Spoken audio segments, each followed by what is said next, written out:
જય ગજાનન, જય માતાજી। તમારા ઉપર તંત્ર પ્રયોગ થયેલો છે કે થઈ રહ્યો છે તમને કેમ ખબર પડે? ચાલો જાણીએ।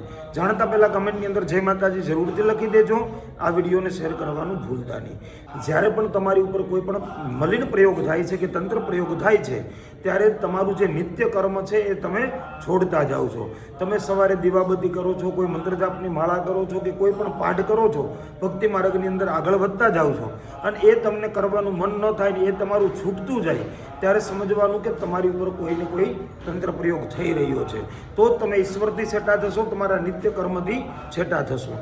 તમને વધારે પડતી આળસ આવવા મળે, વધારે પડતો ક્રોધ આવવા લાગે, એકાએક તમારા ઘરની અંદર બીમારી આવવા લાગે તો પણ સમજવાનું કે તમારા ઘર ઉપર કે તમારી ઉપર કોઈ પણ પ્રકારે તંત્ર પ્રયોગ થયેલો છે।